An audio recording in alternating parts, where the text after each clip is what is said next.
everybody. My name is Catherine, and today we're going to read this book, Flat Stanley. A very big cookie. Flat Stanley Lambchop lived with his mother and his father and his little brother Arthur. Stanley was 4 feet tall, about a foot wide, and half an inch thick.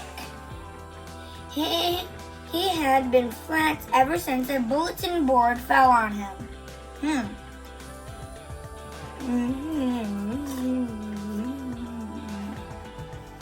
I don't know, but yeah, that's the story.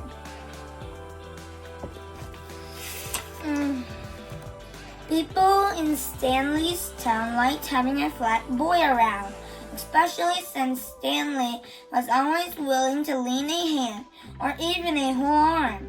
He helped the librarian reach books that slipped under the stacks.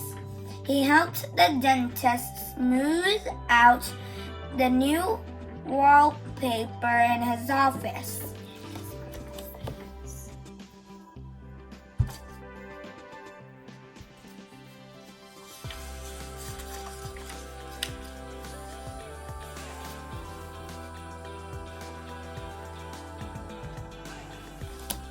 Excuse me, I'm kind of sleepy, And when the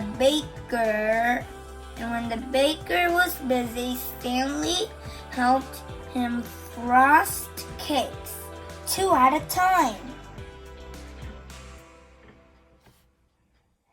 But one day, Stanley and Arthur went to Pete's Sweets and found the baker wasn't busy at all.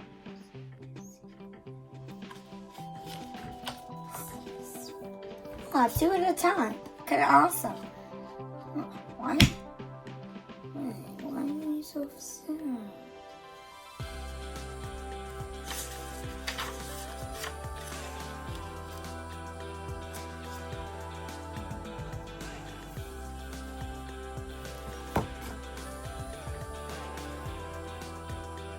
What's wrong? Asked Stanley.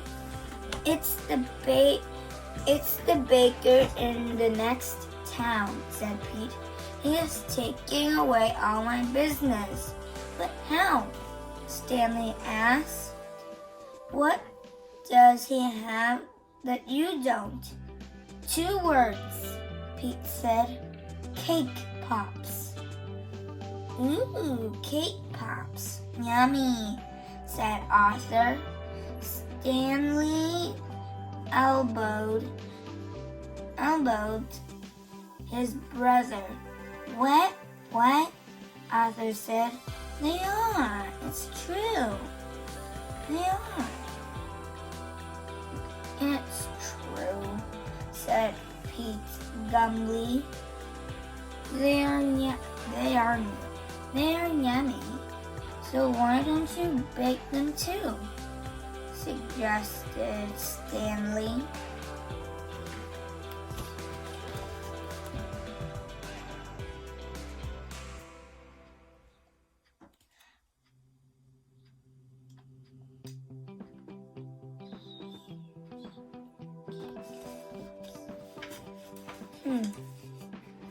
Main Street's food fair. This Saturday, walk our street, eat a treat. I never copied another baker, said Pete. I'm the one with the big ideas. The tart trend, I started that. The cupcake craze, me again. Then Pete held up a flyer. This is my chance to get back my customers, said Pete. I have to think of the next big idea by Saturday. He threw up He threw his hands in the air. A cloud of flour flew up. If I don't, my bakery is doomed.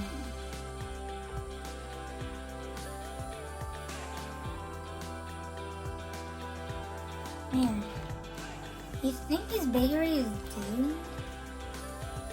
Man.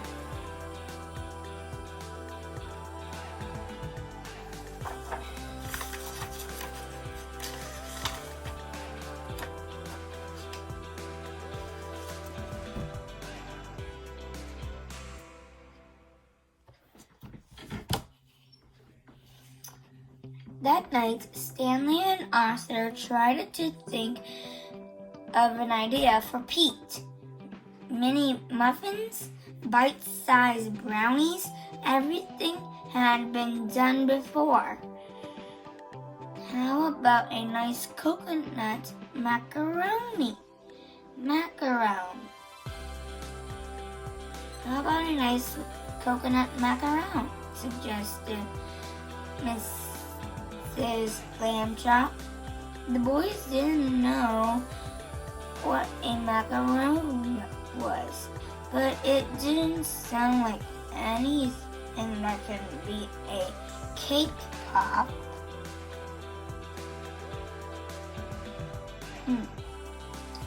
No.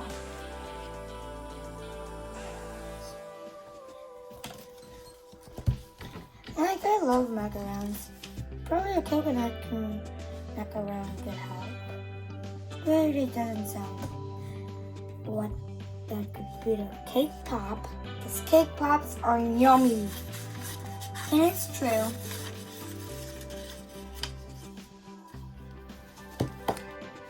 The next day was Friday. Stanley and Arthur stopped by the bakery after school. It was a mess. There were frosting everywhere. The whole table was covered with cookie dough.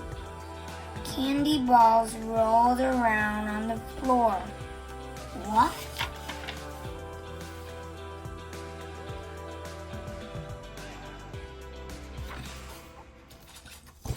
Oh.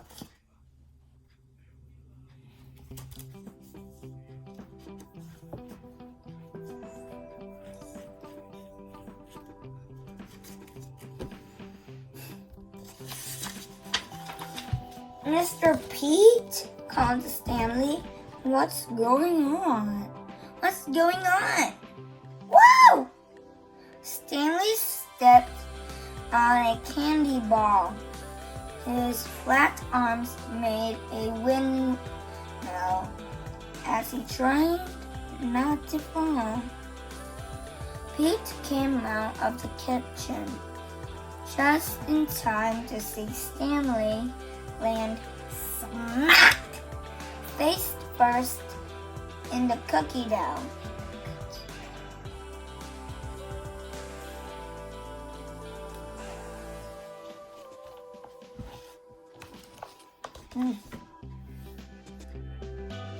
I think that makes sense.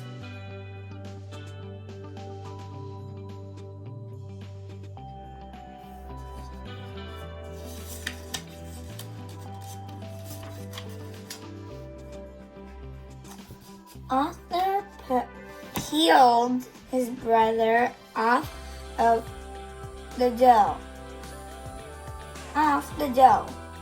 There was Stanley-shaped dent in it. I'm so sorry, Pete, said Stanley. But Pete was starting at the dent with a strange smile on his face. Then the next big idea, he said, it's ... big. Pete started racing around the bakery. The boys didn't know exactly what his plan was, but they pinched in.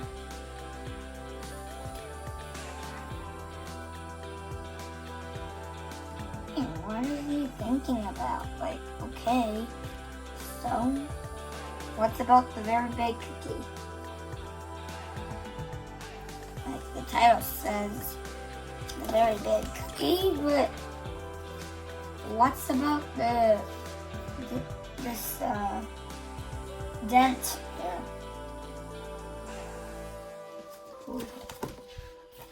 I understand. Stanley and Arthur helped mix the giant batch of cookie dough. They rolled it out on the table. Then Pete pulled up a chair. Stanley, would you climb up here and fall on the cookie dough again? Okay, said Stanley, but does it have to be face first this time? Pete grinned and shook his head.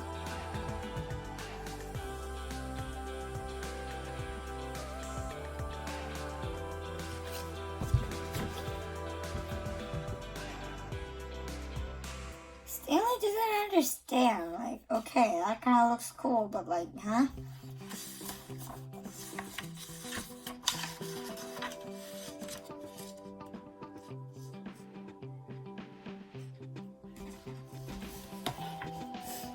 Stanley got up on the chair. He took a deep breath and fell backward. Perfect, said Pete.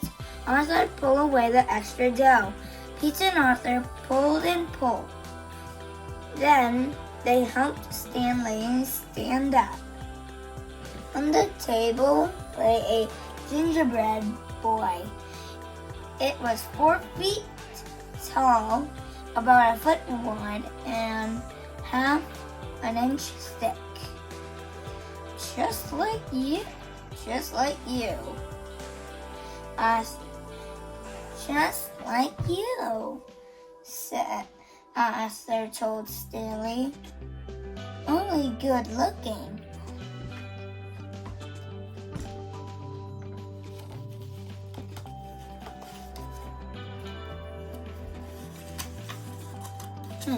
That's actually a nice idea. Gingerbread.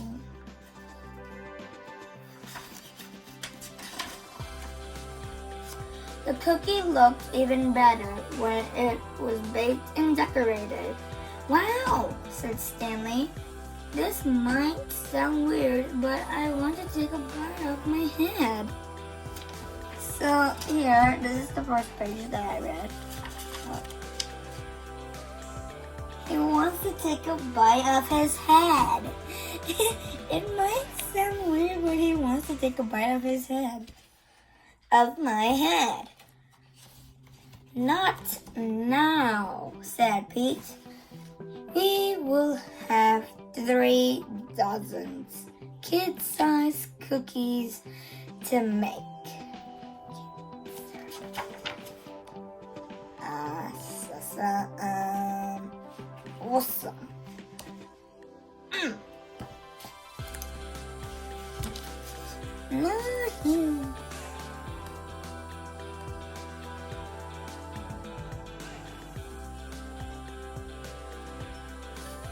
This is getting yum. Oh, wow, it looks delicious. Delicious. The next morning was the foot fair. The lamb chops walked down Main Street. Look at that, said Mr. Lamb Chop. There was a huge crowd outside Pete's Sweets.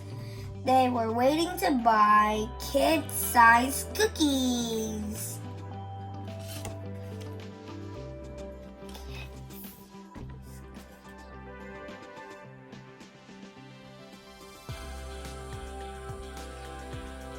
Man, it's so beautiful, so yummy, like gingerbreads. Wow, well, it's still cookies. But like, oh my god, it's gonna be huge, and we're gonna eat that for like a month. To be honest, if the whole entire family is only 3 or 1 or 2. I don't know. But that's actually kind of genius that Pete thought of that.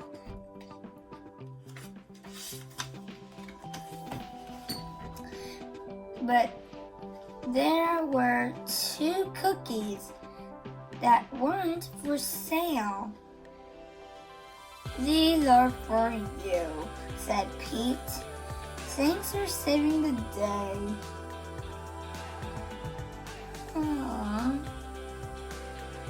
Perfect. I always knew I had the sweetest boys in the world, said Mrs. Lamb Chop. The boys groaned. The boys groaned. Like,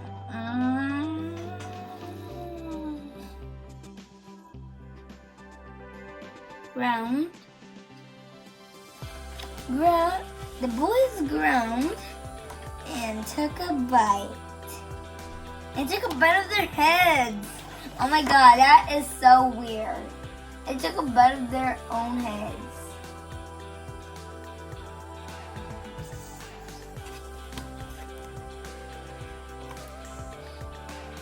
Man, but that's a nice book. And that's the end. But that's the end, guys.